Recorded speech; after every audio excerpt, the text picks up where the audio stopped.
Hey, my name's Dan. Welcome to my shop. This is where I build, maintain, and sometimes repair my model airplane fleet. But if you're new here and you are into scratch building model airplanes or building model airplanes or flying model airplanes, this is the place to be. I encourage you, please subscribe down below and hit that bell. That way you'll know every time a new video comes out. And you won't have to have all your friends tell you, hey, Dan put out a new video. It'll just come right to you and tell you. Pretty cool, huh? We're doing actually pretty good. I just looked and we've got 20 subscribers as of today. That's pretty good. I'm used to having 4, and like one of them was my mom. So please, if you know somebody else who is interested in this, have them subscribe too. I'm trying to build up my subscribership so that we have a big community of people that we can share information. And speaking about sharing information, that's exactly what I want to talk about today. In a past episode, I cut out a whole bunch of ribs. And hopefully I'm showing you a picture of it right now. But during the filming of that, the camera died, and I didn't know because I was, on the saw and I was paying attention to where my hands were instead of looking to see if the camera was still recording. And it wasn't. And it took out a very important part that a lot of people kind of wonder about. And it's a skill. Specifically, here's one of the ribs here. The skill set of learning how to work with wood is just something that I've had for a long time, and I just take these things for granted, and I didn't even think about it. But a couple of you had a comment. You wanted to know how this slot got cleaned out right here. This one, and actually these two too. These are kind of challenging as well. And I'm going to show you today how I did it. So we'll go ahead and use that. It's a scroll saw is going to be the weapon of implement here, and let's get on that right now. Wow, take a look at the workbench. It is covered in stuff right now. But that's how you know production is getting done, because a messy workbench is a sign of progress. Okay, so anyways, what I wanted to do here is show you, I put together, here's one of the ribs this were the 2 leftover ribs I had in building the wing. And what I wanted to show you is I've made a mock-up here. So basically I just took, and this is going to represent, when I go to put this on the scroll saw and show you how to cut the slots out, this is going to represent the top of the rib. And that's about that. This is my scroll saw, and this is where a lot of the work that I do with these scratch built parts gets done. It's quite the workhorse. This is from Dremel. I don't believe that they make one anymore. I'm going to try to find one on Amazon, because what I find is Dremel was the brand name on this one, but I could find one that looks identical to it, and they've got a different name on it. So I think that what they did was they made a certain production run of Dremel brand, and then they make a certain production run of like Skill or some other brand, and they're all about the same, but the functions are pretty much identical. Let me just run you really quickly over this one here. Okay, the key thing on a scroll saw is that you've got this table, and that the throat is way back there. That's a good size distance from the blade to the throat. That means you can work a pretty good sized piece of wood around this table and get inside the cut you need. And in the back, if it's a long piece, we'll clear the back of that pretty easily. That is the most appealing feature of the scroll saw. Now, the scroll saw is key to why we like using it instead of, say, here's my bandsaw over here. One of the best features of this is the blade here. See this blade? So small. And when I say small, what I'm referring to is the distance from I'm going to try to show you here. Yeah, actually it'd be nice if I had a ruler. The distance from the back of the blade to the front of the teeth on it is super small. That means that you can make very quick, sharp angles with it. Wonderful tool for doing just that. So what I'm going to do is I'm going to go ahead and set up the camera here so that I can show you how to make that cut that I was just referring to. And then after that, I've got a bonus of another feature that this saw can do that no other saw can. I'll show you that next. All right, I want to give you the quick executive summary of how we're going to get this done. This is the mock-up that I made of the top of that rib. And as you can see, we've got square cuts on these 3 positions here. That's a 3/8 by 3/8. This one is a 1/4 by 1/4. And what we need to do is there's no way that you can just take a saw and just cut straight down into it and get that nice right angle right off the bottom and just turn around and come back up and come out of it. So I'm going to show you how we're going to make the cuts. The first cut that I'm going to do is, I'm going to use this popsicle stick as a pointer. First thing we're going to do is we're going to make the cuts from the edges. So we'll go ahead and cut here and here on the verticals on all of them and get those done. Then after that is when the magic begins. What we'll do is we will make a cut that will run down diagonally to the corner, and then from that corner a big piece will be gone suddenly. Then we can turn the blade and come back the other way and hit the other corner and clean it out. And I'll show you how we do that. Okay, here we are ready to go. Let me go ahead and start off by doing the outside shaping first. I'll go ahead and turn this on. It's going to be a little noisy. I don't know how well you're going to be able to hear me, but let's give it a rip. Okay, so there we go. Blade is in motion. First thing I want to do is go ahead and match the outside contour of the rib.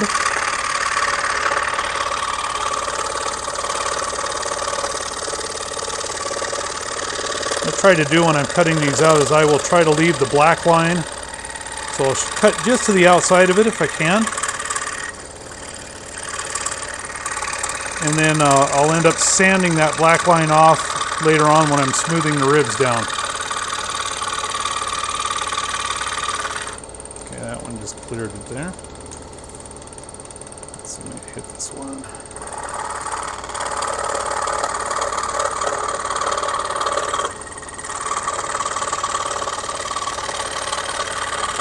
Got a little egregious on this black line.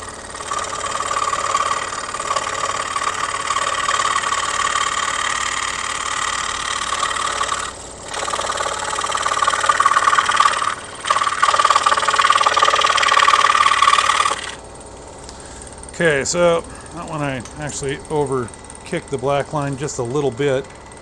Also bumped the monopod next to me, but let's go ahead and start into this. So like I was saying, the first cut you want to make is to go ahead and get these verticals, make the cut all the way down to the bottom of the slot.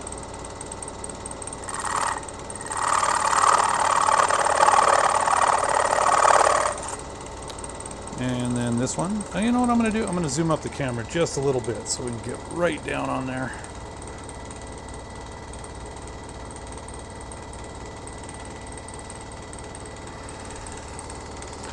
It's kind of a handy little thing here too. This is putting a flow of air across the cut so that any sawdust won't bury up the line while you're cutting, and you can continue to see exactly where you need to be cutting.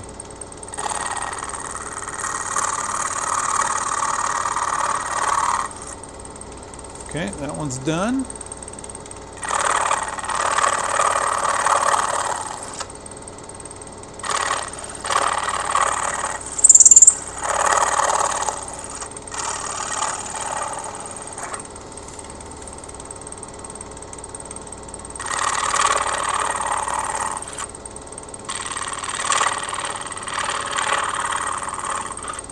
Okay, so we got all the verticals cut. Now let's go ahead and start working on the clean out. So what you do is you're going to make a cut from the top. I don't know if I can, am I on there? Yeah. We can cut from this top corner down into the lower opposite corner. Wow, see, now that happens sometimes, but it worked out perfectly. The bottom is still got a little bit of stuff in there, so we'll go ahead, clean that out. I'll show you how to do that in a minute. But so anyways, let's go ahead and do the big one here.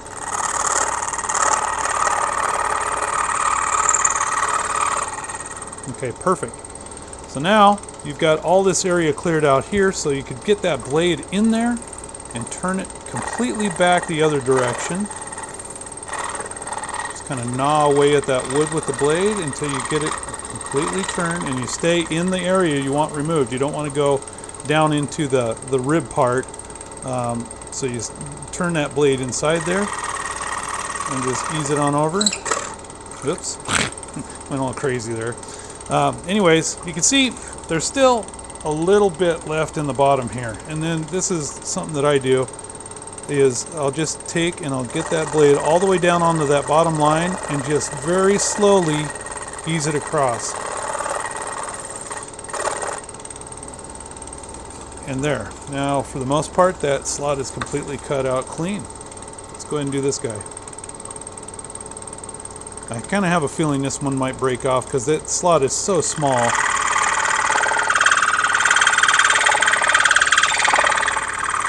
Yeah, it didn't. Okay, so we got that. You can also just go ahead and set it back like that. Now, I'm going to show you that shaving trick. Got a little bit bigger pieces. Now, you see how there's that big old chunk still in the bottom? Once again, using that method, you can just kind of ease the blade across there and just kind of make little tiny cuts into it. And then once it's all fairly flat, just kind of slowly move the blade across there, just barely touching it. And it makes a nice flat slot cutout. And that's how you do that. But I want to show you something different. Something else that this saw can do. Let me go ahead and back out the zoom here.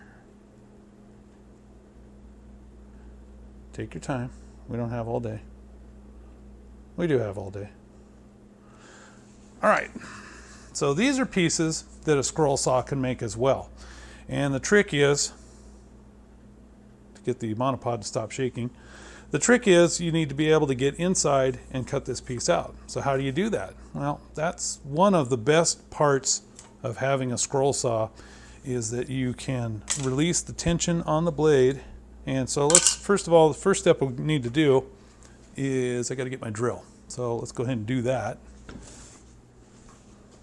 Okay, so the first trick to do is find a drill blade that is wider than the scroll saw blade. So in my case, this is a 1/4 inch hole, and it'll work perfectly. So get that drill bit chucked up in the drill here.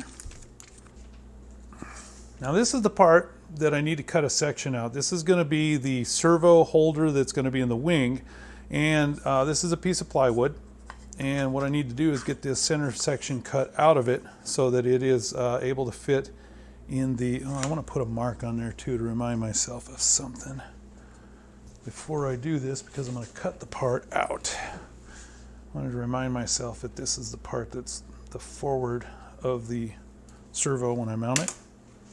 Okay, so what this is telling me, according to my marking here, is the leading edge is supposed to be at this point. So when this is mounted in the wing, it will be mounted with the leading edge up this way, and this will be the back. That's what my reminder was. Got to remember that. Okay, so here's what we got to do. We have to cut the centerpiece out of this, and the way we do that is by taking that drill bit that I just showed you, and we put a hole. Let's go ahead and put it right in the middle of here. This doesn't need to be fancy. It doesn't need to be a perfectly made hole. It just needs to be a hole.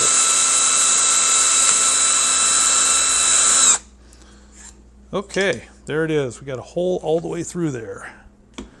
The next step is we've got to pop the blade off of the scroll saw so that we can put the blade through that hole that I just made. Now there's a release that's on the back of this. Let me go ahead and I'll just turn this up real quick just so you can see it. Boom. Okay, there's a release back here. This thing here is what puts the tension on this thing, that keeps the tension on the saw blade. So we're going to release that so it is loose now. Now we're going to go back down to the saw blade. Okay, and here's what we do. We take this and loosen up. This is the clamp that holds the saw blade firmly into the teeth of the jaws. And what we want to do is just push down on this, and see that? The blade pops right out. Then we take the piece that we want to get inside of, put the saw blade up in there. It's important to keep tension because there's one of these down there, and right now I'm keeping it, I'm holding it up like this because that one there, if I let go of it right now, will fall right out of that jaw. It's something I've learned over time. So anyways, you put this back in here, drop it back into the slot. It's back in, tighten her up. And then go back to the other end and make sure that you tighten down the tensioner in the back. If you don't, this thing will start shooting. The blade will fall out immediately, and the thing will be going up and down. There will be nothing going on, but it's a lot of fun. You don't want to do it. You will do it, I know, because everybody does it at least once. I did it twice just last week. Anyways, here we go. The blade's in position and ready, so we're going to cut out this box now.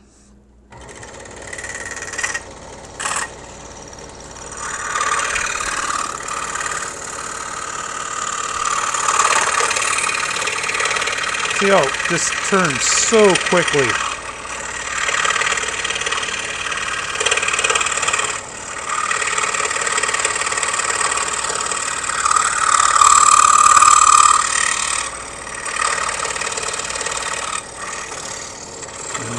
Going right back up into there. Let's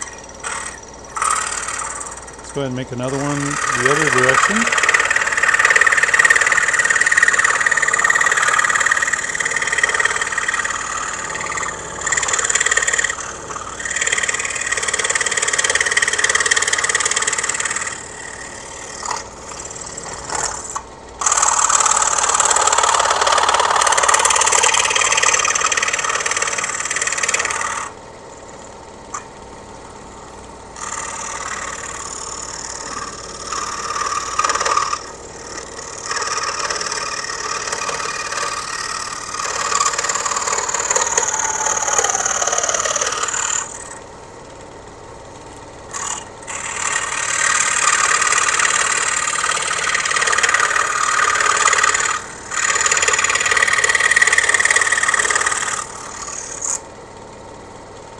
We'll go ahead and get that chunk out. What you tend to end up doing on these is you tend to work your way out to the side, cut down into the corner, and then you go back to the hole that I made, and you make a second cut that's going to go right to that corner, and will take out a big chunk of wood. So, like in this case, let's see, we'll start by going down this side.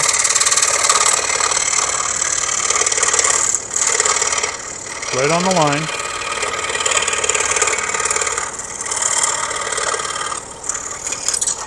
Then you'll come back right to the hole was in the center. But then what you do is you go ahead and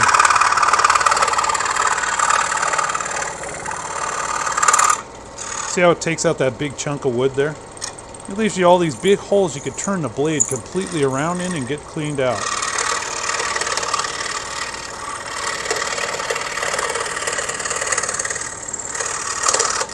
So you can go that way, and then once that's done, you just go back, get that last little nub, and there.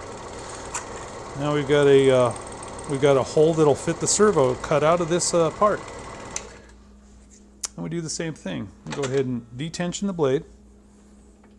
Go down to here and release the blade.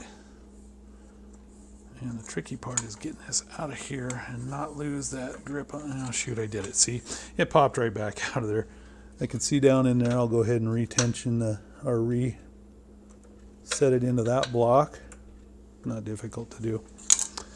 And then back to here. Tighten it up in the blade claw there. And retention. We're ready to go back to work again. And that's it. That's how you cut holes and stuff and hollow out the center of these type of bulkheads. This is going to be one of the bulkheads, bulkhead number former F2 that's going to go inside the plane itself. It's made out of plywood, and that's how I did it. Same exact way that I just did that servo holder. Hey, thanks for coming to the shop today, and I hope that I was able to teach you something, because it means a lot to me to be able to pass on a skill that I've learned just over time and basically forgotten. I don't even think about it before I go to cut those kind of things out. I just know how to do it. And I hope that at some point it'll be that easy for you too. But I'm glad you asked me. And in the future here, I'm going to spend more time, I think, going over some of the tools that I use in the shop. I could do a great video talking about the differences between the bandsaw versus the scroll saw and how they work into this scratch building type of environment that we're in, or that we're trying to be in anyways. But anyhow, thanks for coming today. And like I said before, please feel free to subscribe, tell your friends, and hit that bell so that you'll be notified every time I put out a video. I'm really trying to put out a different video every week because I want to be able to get the content about this flowing. It's winter time here, so I've got more time to be in the garage working on my garage. This is not a garage, it's my shop. Yeah. No, I'm out here working because it's very cold outside. We're supposed to get snow today. We'll see. But anyways, this is where I'm spending more and more time, and I'm going to be building planes while I'm in here. I've got a couple of exciting projects that are coming into the shop here shortly. One of them was in the background here. I've got this decathlon that I really want to get up and running, and then I've got another project that somebody else was working on for me, and they're going to bring it here, and I get to finish it off, and maybe we'll be putting that one in the air here pretty shortly. But anyhow, thanks for coming. There's more to come. See you next time.